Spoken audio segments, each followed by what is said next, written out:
بسم اللہ الرحمن الرحیم۔ السلام علیکم سامعین، یہ ہے کاشانِ بصیرت کا یوٹیوب چینل، اور جس کتاب کو ہم آج کل مل کر پڑھ رہے ہیں اس کا نام ہے الفین، الف لام فے یہ نون، اور یہ ہے اس کتاب کی ریڈنگ کا پارٹ نمبر 3 ہم پڑھنے جا رہے ہیں۔ جو ہیڈنگ ہے وہ ہے، ہم نے اب تک 15 دلائل پڑھ لیے تھے پچھلی ریکارڈنگ میں، اور اب ہم اس ریکارڈنگ میں پڑھنے جا رہے ہیں۔ ہیڈنگ ہے 16ویں دلیل۔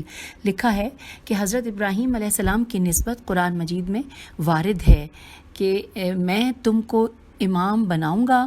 ترجمہ میں پڑھ رہی ہوں کہ میں تم کو امام بناؤں گا، حضرت آدم علیہ السلام کے خلیفہ بنانے میں بھی وارد ہے۔ اس کے بعد لکھا ہے، اس کے بعد اگلی جو کہ قرآن کی آیت لکھی ہے اس کا ترجمہ ہے کہ میں زمین میں اپنا خلیفہ بنانا چاہتا ہوں، اور تیسری جگہ عموماً وارد ہے کہ ہم نے ان کو امام بنایا جو ہدایت کرتے تھے۔ الغرض خلیفہ بنانا، امام بنانا اپنی طرف خدا نے منسوب کیا ہے اور اپنے اختیار کا اظہار فرمایا ہے۔ کہیں یہ نہیں فرمایا کہ میں خلقت کو اختیار دوں گا، وہ جسے پسند کریں اپنا امام بنا لیں، اور نہ کبھی کسی امت میں کسی نبی صلی اللہ علیہ وآلہ وسلم نے امت کو ایسا اختیار دیا، اور نہ عقل اس کو جائز تجویز کرتی ہے۔ پھر خیر الامم یعنی امت محمدیہ جس کی کوئی بات خلاف عقل نہیں، اسے کیوں کر یہ اختیار ہو سکتا ہے؟ اگر آپ یہ کہیں کہ مجازاً اکثر افعال جو ملائکہ وغیرہ کے سپرد ہیں وہ ان کو بھی خدا اپنی طرف منسوب کرتا ہے، اسی طرح ان آیات میں بھی امام اور خلیفہ بنانے کو اپنی طرف منسوب کیا ہے، تو میں کہوں گا کہ اولاً تو مجاز کا قرآن مجید میں تسلیم کرنا، بلکہ ہر ایک فصیح اور بلیغ کو کلام میں جب تک کہ حقیقت پر عمل ہو سکے کسی طرح جائز نہیں ہے۔ دوم، واقعات پر نظر کیجئے، کون سا واقعہ ان واقعات مذکورہ آیات میں ایسا گزرا ہے جس میں خدا نے انسان کو اجماع کر کے امام بنانے کا اختیار دیا ہو؟ اب نیکسٹ لکھی ہے 17ویں دلیل۔ اس کے بارے میں لکھا ہے کہ نبی اور امام دونوں کا تقرر اسی غرض سے ہوتا ہے کہ ہمارے آپس میں جو اختلاف رائے نفسانی خواہش سے ہوتا ہے اس کو مٹا دے، اور یہ بات جب ہی پوری ہوگی کہ بدون ہمارے شرکت رائے کے بے دال واو نون، بدون ہمارے شرکت رائے کے امام کا تقرر خدا اور رسول صلی اللہ علیہ وآلہ وسلم کی طرف سے ہو، اور پورا اطمینان بھی ہمارا اسی خلیفہ پر اپنے امور دینی اور دنیاوی میں اسی وقت ہوگا، اس لیے کہ ہم لاکھ ہمدردی خلائق کا اظہار کریں اور قوی اور ضعیف، امیر اور فقیر کو یکساں سمجھیں، مگر جو درد مندی اور انصاف پسندی خدا اور رسول صلی اللہ علیہ وآلہ وسلم کو ہے، اور جس قدر اس کے نظر عاطفت بریکٹ میں لکھا ہے عنایت اور شفقت ہمارے مصالح پر ہے، اس کے پاسنگ، اب یہاں پہ بریکٹ میں لکھا ہے بہت کم، بھی کسی بشر کو نہیں ہے۔ اب معلوم ہوا کہ فتنہ اور فساد اور نزاع باہمی دور کرنے کی بھی بات ہے کہ ہماری تجویز سے امام اور خلیفہ مقرر نہ ہو۔ آگے چلتے ہیں، لکھا ہے دفع شبہ، یہ ہیڈنگ ہے۔ لکھا ہے کہ یہ کہ فتنہ اور فساد کا قطعاً مٹ جانا یہ تو کبھی ممکن نہیں۔ ملائکہ نے حضرت آدم علیہ السلام کی خلقت کے وقت کہہ دیا تھا کہ انسان ضرور مفسدہ پر اور خون ریز ہے۔ ہاں، اگر خدا سب کو معصوم پیدا کرے البتہ اس کا انسداد ہو جائے۔ ہم دیکھتے ہیں کہ جس قدر فساد اور پرخاش خلائق نے ان حضرات سے کی، ہم دوبارہ پڑھ لیتے ہیں یہاں سے سامعین، کہ ہم دیکھتے ہیں کہ جس قدر فساد اور پرخاش خلائق نے ان حضرات سے کی جو آپ کو امام اور خلیفہ منصوص کہتے تھے، اور ان کی نافرمانی جس قدر کی اس کا 1% ایک حصہ بھی اجماعی خلیفہ سے نہیں کی۔ اسی واقعے سے معلوم ہوا کہ فتنے کی کمی اسی تجویز سے ہے کہ خلافت اور امامت میں جمہور کا اختیار ہو۔ اب ہیڈنگ ہے جواب۔ یہ شبہ ہرگز قابل جواب نہیں، اس لیے کہ اگر وہ لوگ جو آپ کو امام اور خلیفہ منصوص از جانب خدا اور رسول صلی اللہ علیہ وآلہ وسلم کہتے تھے سچے تھے تو ان کی نافرمانی خدا کی نافرمانی تھی۔ پھر اگر تمام دنیا خدا کی نافرمانی کرے، خدا کے عذاب میں گرفتار ہے، اور اگر وہ نعوذ باللہ اس دعوے میں سچے نہ تھے تو ان کی نافرمانی عین خوشنودی خدا تھی۔ اس سے اختیار امت کو خلیفہ بنانے کا کب ثابت ہوا؟ اب آئیے یہ جواب مکمل ہوا۔ اب ہم آگے پڑھنے جا رہے ہیں 18ویں دلیل۔ لکھا ہے کہ رفع نزا ریف عین اس میں زیر ہے اور پھر نون زے الف عین رفع نزا اور خصومت خے سواد واو میم تے خصومت باہمی کے واسطے جو محکمہ عدالت فوجداری اور مال اور دیوانی میں جج ماتحت سے لے کر ہائی کورٹ اور اعلیٰ ترین محکمہ مقرر ہوتے ہیں، چونکہ آخری اپیل میں بھی ایسا حاکم کوئی نہیں ہے جس کو ہم خطا سے معصوم سمجھیں، اس لیے کہ سب حکام انسانی تجویز سے مقرر ہوتے ہیں، لہٰذا بعض فیصلہ ہائی کورٹ کی حکام ماتحت کے فیصلوں سے بھی خراب ہوتے ہیں اور خلاف واقعہ فیصلہ ہو جاتا ہے۔ اگر آخری جج ایسا ہوتا جس کو عالم الغیب نے جج بنایا ہوتا اور جس کو تمام امور امت کی صحیح معلوم ہوتے تو کبھی بھی حق تلفی نہ ہوتی۔ اس جملے کو ہم یوں بھی پڑھ سکتے ہیں کہ اور جس کو تمام امور امت کے کی جگہ کے صحیح معلوم ہوتے تو کبھی یہ حق تلفی نہ ہوتی۔ پھر آگے چلتے ہیں 19ویں دلیل میں لکھا ہے کہ جو اجماع کسی کو اپنے مجمع میں افضل اور لائق تر عہدہ خلافت کے سمجھ کر اس کو اپنا پیشوا بنائے، اگرچہ خلاف ورزی کا گمان اس میں بھی ہے مگر پھر بھی مقام خاص اور ملک خاص جہاں تک اس گروہ کی رسائی میں ہو ایسا افضل اور اکمل منتخب کر سکتا ہے، اور امام اور خلیفہ تمام دنیا کے موجودہ اشخاص سے افضل ہونا درکار ہے۔ پھر تمام دنیا سے افضل ہونے کا اس خلیفہ پر کیوں کر یقین ہو سکتا ہے؟ فرض کیجئے کہ ہندوستان میں ایک آدمی ایسا ہم نے منتخب کیا اور عرب یا عجم میں اسی کا برابر یا اس سے افضل 2-4 آدمی اور موجود ہیں۔ اب یہ امام ان سے تو افضل نہ ٹھہرا، لہٰذا عرب اور عجم کے اجماعی جلسے نے اپنے اپنے ملک کے افضل کو خلیفہ بنایا۔ اب ان دونوں میں کون امام مطلق ہوگا اور کس کو معزول کرنا واجب ہوگا؟ لہٰذا تجویز خدا اور رسول صلی اللہ علیہ وآلہ وسلم کی امام بنانے میں صحیح ہے، جس کو تمام دنیا کے افضل الناس ہونے کا علم ہے اور جس کی نسبت کسی کو دعویٰ ہمسری یا افضلیت ہو نہیں سکتا، اور اگر بغلط بے غین لام توئے اور اگر بغلط وہ دعویٰ کرے امام برحق اس کے دعوے کو باطل کر دے گا۔ اب 20ویں دلیل ہے۔ 20ویں دلیل میں لکھا ہے کہ قرآن مجید میں خدا نے ہمیں صاف طور سے اپنے امام اور واجب الاتباع کو بدلیل عقل سمجھا دیا ہے کہ ہادی بریکٹ میں لکھا ہے امام ہونا کس کو لائق ہے۔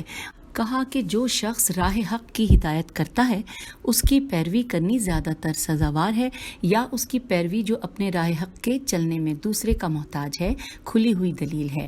آگے چلتے ہیں، لکھا ہے ساتھ ہی کہ ہادی اور رہنما وہی شخص ہے جو کہ جملہ امور ہدایت امت میں اور نیز اپنی ذاتی امور میں دوسرے کا محتاج نہ ہو، اور اجتماعی خلیفہ ہر امر میں خواہ بعض امور میں امت کی رائے زنی کا محتاج ہے، وہ برائے نام پیشوا اور امام ہے، سچ مچ اس کو اس عہدے کی لیاقت نہیں ہے۔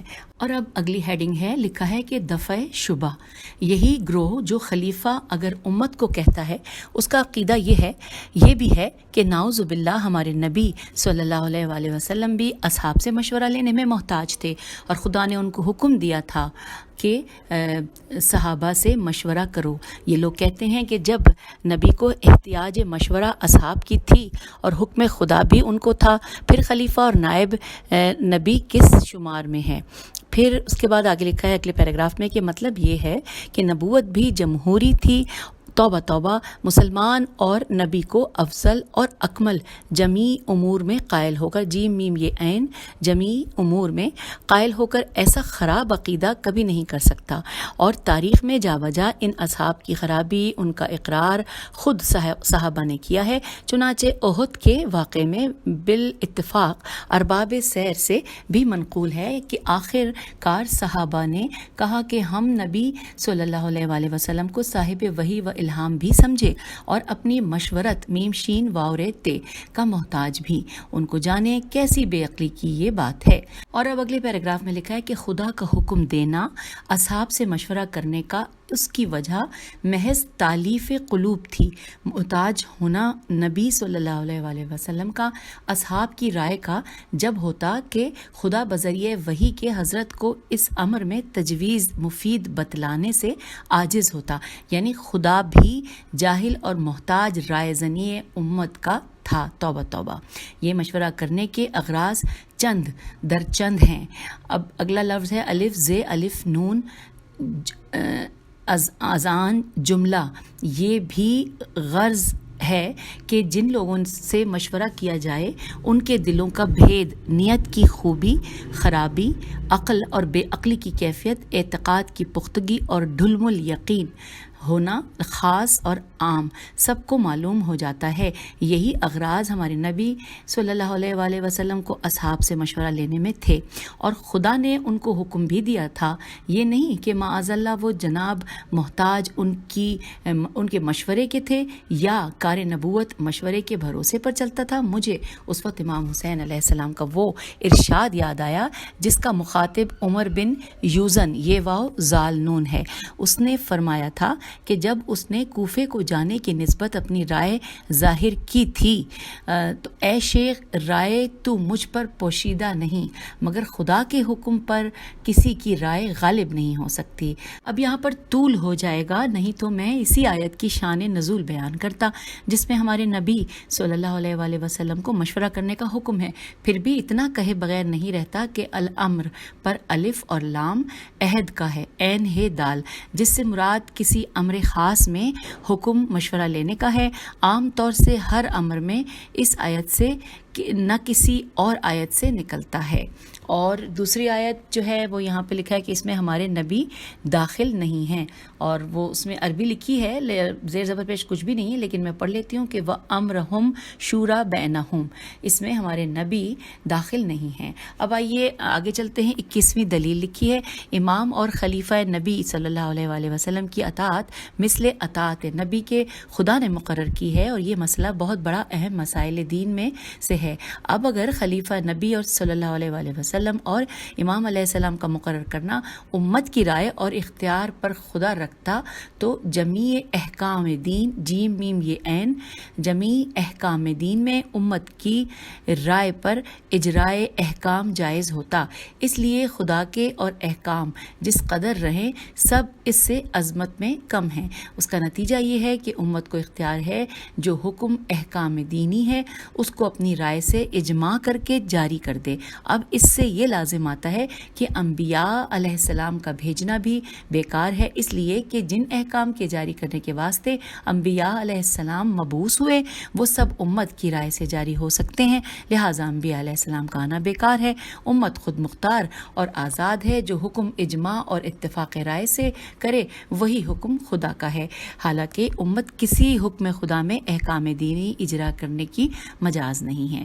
اب آئیے اگلی ہیڈنگ کی جانب۔ لکھا ہے دفع شبہ، دال فے عین اور عین کے نیچے زیر ہے اور شین بے ہے دفع شبہ۔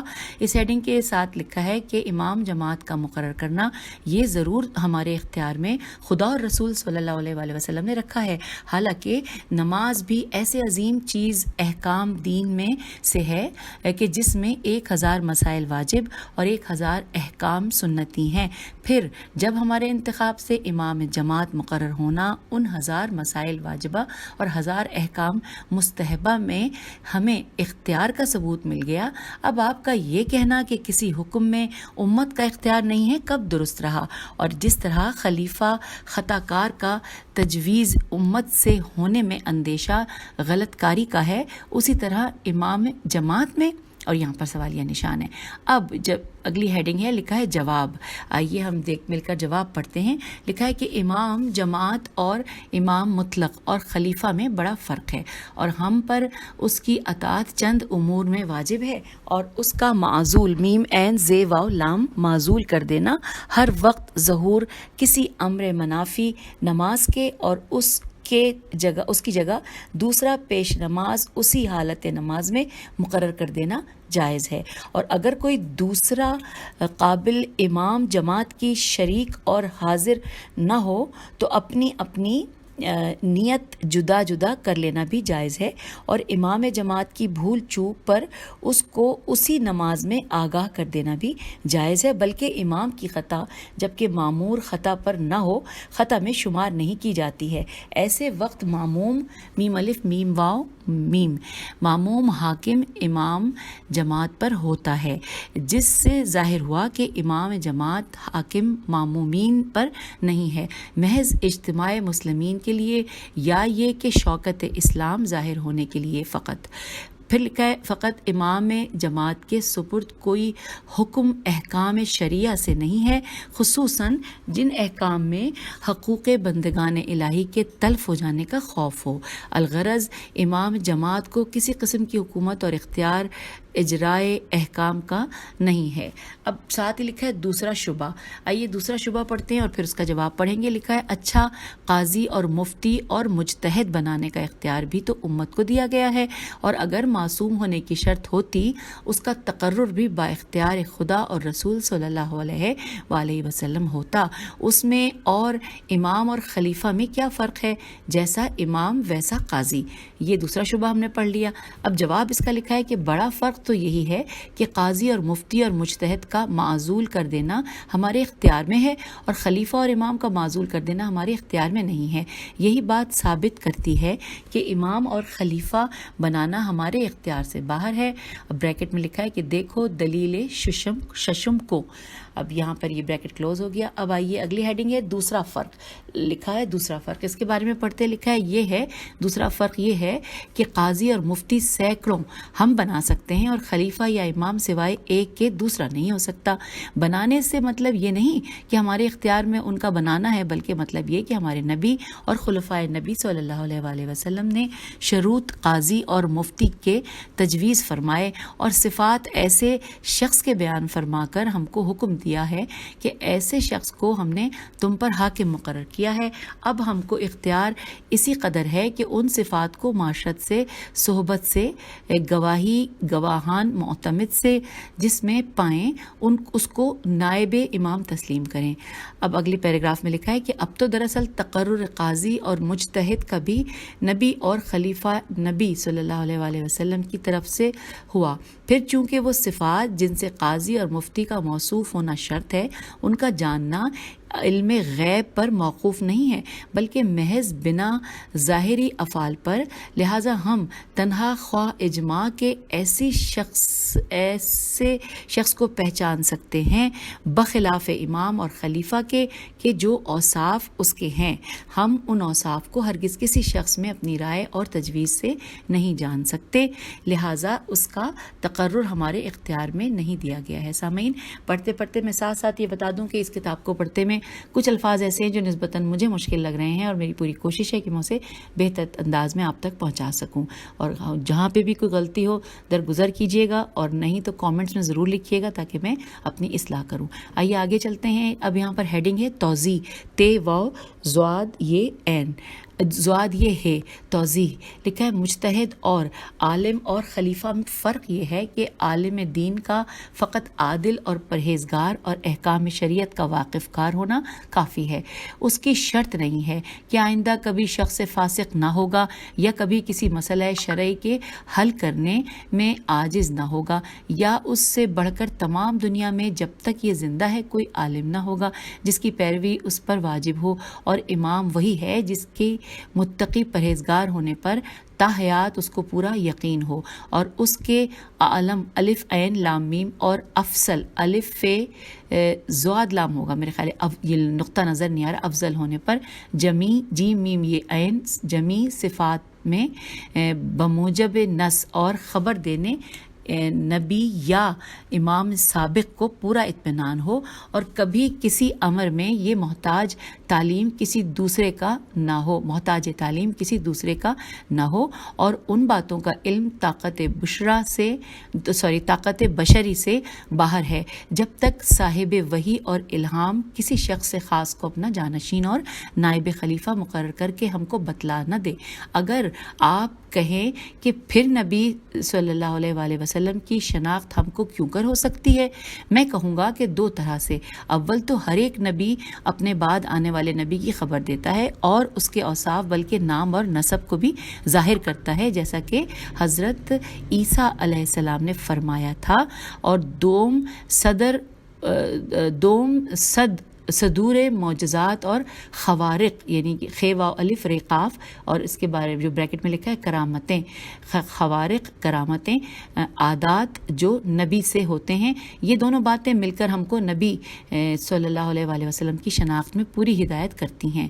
میں اپنے ائمہ ہدیٰ صلوات اللہ علیہم کی نسبت بھی انہی دونوں باتوں کا اقرار کرتا ہوں. یعنی ہمارے نبی صلی اللہ علیہ وآلہ وسلم نے اپنے خلیفہ اور جانشین کا نام اور نسب اور اس کے اوصاف بھی ہم پر ظاہر کر دیے، بلکہ اتنا اور زیادہ اہتمام فرمایا کہ 12 یعنی 12 خلفاء کو بھی نام بنام ہم پر ظاہر کر دیا. اور قدرت الہی کو دیکھو کہ جو لوگ اجتماعی خلیفہ پر دلدادہ ہیں وہ بھی ان 12 یعنی 12 امام کے نام اور نسب کو اپنی کتب میں درج کر رہے ہیں، اور مناقب کا ایک فن خاص خدا نے امت سے ایجاد کرایا. اب کتنے اہل سنت ہیں جنہوں نے کتب مناقب میں احادیث نبویہ کو شان میں انہی ائمہ علیہم السلام کے درج کیا ہے. اب یوں ہم نے یہ مکمل کیا 21ویں دلیل کے بارے میں، اور اب ہم پڑھنے جا رہے ہیں 22ویں دلیل. لکھا ہے 22/3، بریکٹ میں لکھا ہے کہ 22/3 کے خلیفہ نبی اور امام کو خدا اور نبی ہی مقرر کر سکتا ہے، اور امت بھی. مطلب یہ ہے کہ خدا اور نبی کا مقرر کرنا بھی جائز ہے، محال نہیں ہے. کہ یہ نظریہ ہمارے نزدیک نہیں، اہل سنت کے نزدیک ہے. اب ہمارے نبی کے خلیفہ کو تو خدا اور رسول صلی اللہ علیہ وآلہ وسلم نے مقرر کر دیا، جیسا کہ ہم احادیث متواترہ سے ثابت کرتے ہیں. اس وقت تو امت پر یہ لازم آتا ہے کہ خدا اور رسول صلی اللہ علیہ وآلہ وسلم کے سامنے پیش دستی نہ کرے، اور اگر پیش دستی کرے تو کلام الہی کے مطابق حرام ہے. اب یہاں پر کلام الہی لکھا ہوا ہے اور اس کا ترجمہ ہے کہ اے گروہ مومنین، خدا اور رسول صلی اللہ علیہ وآلہ وسلم کے سامنے تم اپنی تجویز اور رائے کو مقدم نہ کرو، اور اگر خدا اور رسول صلی اللہ علیہ وآلہ وسلم نے خلیفہ مقرر نہیں کیا بلکہ امت کو حکم دیا کہ اپنے اختیار سے مقرر کرے. اب لکھا ہے کہ اس کا ثبوت قرآن اور حدیث سے درکار ہے، اور یہ کبھی ثابت نہیں ہو سکتا. اور اگر خدا اور رسول صلی اللہ علیہ وآلہ وسلم نے نہ تو خود مقرر کیا اور نہ ہی امت کو اختیار دیا، تو اتنے بڑے مسئلے اور امر ضروری کا ترک کرنا اور دین کو ناقص رکھنا، اس کا الزام خدا اور رسول صلی اللہ علیہ وآلہ وسلم پر ہوگا. حالانکہ ذرا سے احکام شریعت کے بیان میں خدا اور رسول صلی اللہ علیہ وآلہ وسلم نے کمی نہیں کی. اچھا، اب یہ تو ہم نے پڑھ لی جو دلیل جو ہم نے پڑھی ہے، یعنی کہ 22ویں دلیل. اب اس کے بعد سامعین لکھا ہے، ہیڈنگ میں ہے کہ خلاصہ حشام ابن الحکم کے مناظرے کا. یہ پڑھتے ہیں. مجھے اس وقت یاد آیا کہ جس کو جناب صادق علیہ السلام کے سامنے انہوں نے بحکم امام بیان کیا تھا، ایک شخص بڑا عالم علماء عامہ سے مشہور تھا. حشام کہتے ہیں میرا بھی گزر ایک روز اس کے جلسہ واعظ میں ہوا. اگرچہ مجمع مسجد میں زیادہ تھا، مگر میں مجمع کو چیرتا ہوا متصل ممبر کے دونوں گھٹنوں پر جا بیٹھا، جو طریقہ سائل کا ہے. شیخ نے میری طرف خطاب کر کے کہا، اے فرزند، کچھ تجھے پوچھنا ہے؟ میں نے کہا کہ ہاں. شیخ نے کہا، پوچھ. کیا پوچھتا ہے؟ میں نے کہا، اے شیخ، تیری آنکھیں بھی ہیں؟ اس میرے سوال سے شریک محفل سب ہنس پڑے، اور شیخ نے کہا کہ اے فرزند، کیسا لغو لام غین واو لغو سوال تو نے کیا ہے؟ تو خود دیکھ رہا ہے کہ میری 2 آنکھیں ہیں. میں نے کہا، میرا سوال پھر بھی یہی ہے، آپ اقرار کریں یا انکار. تب شیخ نے کہا کہ اگرچہ تیرا سوال قابل جواب نہیں ہے، مگر خیر، میں تیری نادانی کی ہٹ دھرمی پورا کر کے کہتا ہوں کہ ہاں، میری آنکھیں ہیں. پھر میں نے کہا کہ آنکھوں سے کام لیتا ہے؟ شیخ نے کہا، اچھی بری چیزوں کو دیکھتا ہوں، اور سب کام جو دیکھنے پر موقوف ہیں آنکھوں کے ذریعے سے کرتا ہوں. میں نے کہا کہ بہتر، آپ کے کان بھی ہیں؟ تو شیخ نے کہا کہ ہاں. میں نے کہا کہ ان سے کیا کام لیتے ہو؟ شیخ نے کہا کہ سننے والی باتوں کو سنتا ہوں. میں نے کہا آپ کی ناک بھی ہے؟ شیخ نے کہا کہ ہاں. میں نے کہا ناک سے کیا کام لیتے ہو؟ شیخ نے کہا سونگھنا، اچھی بری بودار اور چیزوں کا. میں نے کہا کہ آپ کی زبان بھی ہے؟ اور اس سے کیا کام آپ لیتے ہیں؟ تو شیخ نے کہا کہ زبان سے بولتا ہوں، باتیں کرتا ہوں. اور میں نے کہا آپ کا دل بھی ہے؟ اور اس سے آپ کیا کام لیتے ہیں؟ تو شیخ نے کہا کہ اس کو خدا نے عضو رئیس بنایا ہے اور جتنے اعضائے بدنی ہیں سب پر یہ حاکم ہے. جو امور حواس خمسہ ظاہری یا باطنی سے معلوم ہوتے ہیں ان کو دل پر عرض کرتا ہوں، اور حق و باطل، اچھے برے کی شناخت اسی قلب سے ہوتی ہے. میں نے کہا یا شیخ، جب خدا نے تیرے ایک جسم حقیر کو انتظام کی غرض سے بھی حاکم اور امام کے بغیر نہ چھوڑا اور سردار اور حاکم اس کا مقرر کر دیا، یہ لاکھوں خلائق جن و انس ان کو بے امام اور پیشوا اور حاکم کیسے چھوڑ سکتا ہے؟ اور اس گمراہ خلائق کو جو نفسانیت سے بھری اور قدم قدم پر خطا کار اس کے واسطے امام مقرر نہ کرے، اور اسی امت خطا کار کو اختیار دے دے کہ جسے چاہو اپنا امام بنا لو، ایسا ہو سکتا ہے؟ اب شیخ نے گردن جھکائی اور مبہوت ہو کر کہنے لگا کہ تو ضرور ہشام ابن الحکم معزز صحابی جعفر صادق علیہ السلام کا ہے. اور ممبر سے اتر آیا، اور یہ کہہ کر ممبر سے اتر آیا اور میری ازہد تعظیم کی اور میں رخصت ہو کر روانہ ہو گیا. تو یہ ہم نے مناظرہ پڑھ لیا. تو اب آگے چلتے ہیں. آگے ہے 23ویں دلیل. 23ویں دلیل میں لکھا ہے کہ خدا اور نبی صلی اللہ علیہ وآلہ وسلم کا امام اور خلیفہ کی تقرری با اختیار امت چھوڑ دینا اور خود اس عہدۂ جلیلہ پر کسی کو مقرر نہ فرمانا یا تو اس وجہ سے تھا کہ خدا اور رسول صلی اللہ علیہ وآلہ وسلم کو ایسے لائق عہدۂ امامت کی شناخت نہ تھی، اور امت کو خدا اور رسول صلی اللہ علیہ وآلہ وسلم سے زیادہ اس کی شناخت تھی. اس کو تو کوئی مسلمان تسلیم نہ کرے گا کہ امت کا علم خدا اور رسول سے زیادہ ہے، یا اس وجہ سے خدا اور رسول صلی اللہ علیہ وآلہ وسلم نے خلیفہ مقرر نہ کیا کہ امت سے نبی کو خوف تھا کہ مجھے اور میرے خلیفہ کو گزند پہنچائیں گے. یہ بھی کوئی مسلمان تسلیم نہ کرے گا کہ امر اہم امور اسلامیہ کو نبی صلی اللہ علیہ وآلہ وسلم نے خوف امت سے چھپایا اور تقیہ فرمایا، یا اس کا خوف خدا اور نبی صلی اللہ علیہ وآلہ وسلم کو تھا کہ میرے مقرر کردہ خلیفہ کو امت منظور نہ کرے گی اور گمراہ ہوگی. یہ خوف کچھ مخصوص اسی حکم کے مخالفت سے نہیں. خدا خود فرماتا ہے کہ وما اکثر الناس ولا حرصت بمؤمنین، اکثر لوگ باوجود یہ کہ نبی ان کے مومن ہونے پر خیر یہ سواد لکھا ہوا ہے، یہاں خریز تھے، ایمان نہ لائے، لہٰذا یہ سبب بھی نبی کو تقرر خلیفہ سے مانے نہیں ہو سکتا اور منصب نبوت کے خلاف بھی ہے، اس لیے کہ تبلیغ حکم شریعت نبی کو ضرور ہے، اور ماننا نہ ماننا یہ با اختیار امت ہے. تبلیغ میں کوتاہی کا جرم نبی پر باوجود یہ کہ اس تبلیغ سے کوئی مانے بھی نہ ہو، اس کا اعتقاد کسی مسلمان کے شایان نہیں ہے. خلاصہ اس دلیل کا یہ ہوا کہ خلیفہ مقرر کر کے امت کو آگاہ کر دینا جو اہم مسائل اور احکام اسلامیہ سے اہل سنت کے نزدیک ہے اور اصل چہارم اصول دین سے ہمارے نزدیک ہے، نبی صلی اللہ علیہ وآلہ وسلم پر واجب تھا اور اس واجب کے ادا کرنے میں کوئی مانع بھی نہ تھا. پھر کیوں کر ہو سکتا ہے کہ نبی صلی اللہ علیہ وآلہ وسلم نے نہ کیا ہو؟ ضرور کیا ہوگا. یہ تجویز عقلی دلائل نقلی سے بھی معید ہے. میم واو پہ حمزہ ہے اور یہ دال. اب آگے چلتے ہیں. ہم پڑھنے جا رہے ہیں 24ویں دلیل. لکھا ہے کہ ہم کو جن چیزوں کا علم ہوتا ہے اس کے 3 درجے ہیں. اول درجہ تو شک کا ہے، یعنی ہونا اور نہ ہونا دونوں کا احتمال برابر ہوتا ہے.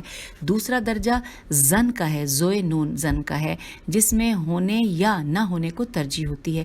تیسرا درجہ یقین کا ہے، جس میں ہونے یا نہ ہونے کا یقین ہوتا ہے.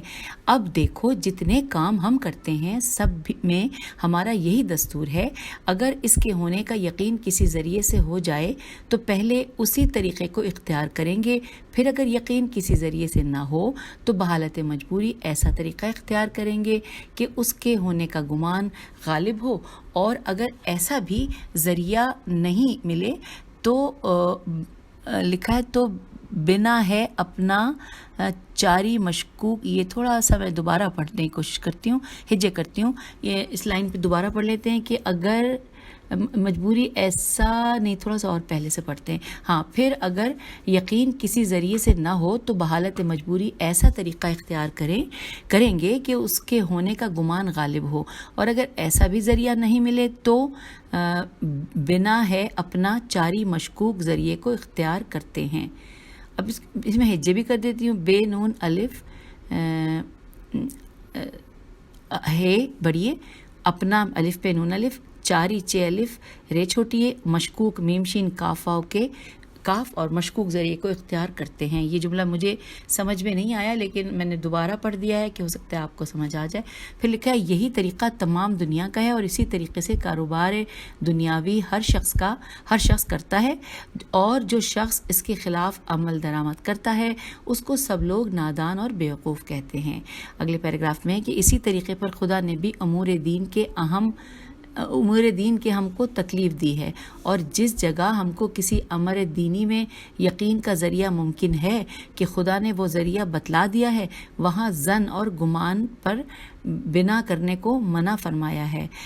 بنا بے نون الف بنا بنیاد کرنے کو منع فرمایا ہے. چنانچہ قرآن مجید میں ظن زوئے نون ظن کی مذمت جا بجا وارد ہے, بلکہ یہ بھی وارد ہے کہ بعض مقام پر ظن پر کاربند ہونا گناہ ہے. یہ وہی مقام ہے جہاں یقین پر عمل ہو سکتا ہے اور ہم اس کے برخلاف ظن پر عمل کریں, اور حکم عقلی بھی اسی آیہ قرآنی سے مطابق ہے.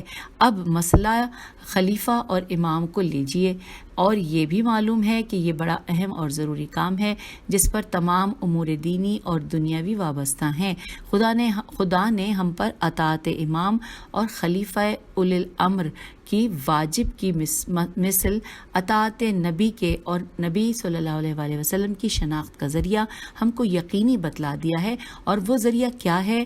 صد در صد معجزات اور خوارق, خے واو الف رے قاف اور بریکٹ میں لکھا ہے کہ کرامتیں, عادات ہمراہ دعوائے نبوت کے دال این واو الف حمزہ بڑی ہے, عادات ہمراہ دعوائے نبوت کے, اور یہی امر دلیل نبی صلی اللہ علیہ وآلہ وسلم کے معصوم ہونے پر ہوتا ہے, اور یہی شناخت امام اور خلیفہ نبی صلی اللہ علیہ وآلہ وسلم کی ہے. جتنے خلفاء انبیاء علیہ السلام گزرے ہیں سب ایسے ہی تھے. اب اگر امام ہماری تجویز سے ہو اور خوارق عادات اور معجزات کا اس سے ظہور ہوتا ہے تو ضرور وہ معصوم بھی ہے اور خدا نے اسے امام بنایا ہے. ہم کو اس کی شناخت کرنی کافی ہے جس طرح نبی صلی اللہ علیہ وآلہ وسلم کی شناخت. اور اگر امام اور خلیفہ ہمارا بنایا ہوا صاحب معجزات نہیں ہے تو وہ معصوم بھی نہیں ہے بلکہ مثل ہمارے خطا کار ہے. اور فرض یہ کرو کہ امت میں ایک شخص ایسا موجود ہے جو صاحب آیات اور صاحب کرامات عالم الف عین لام میم اور افضل جمیع صفات میں ہے, جیم میم یہ عین افضل جمیع صفات میں ہے, اور اس کی شناخت کا ذریعہ یقینی خدا نے ہم کو بتلا دیا ہے.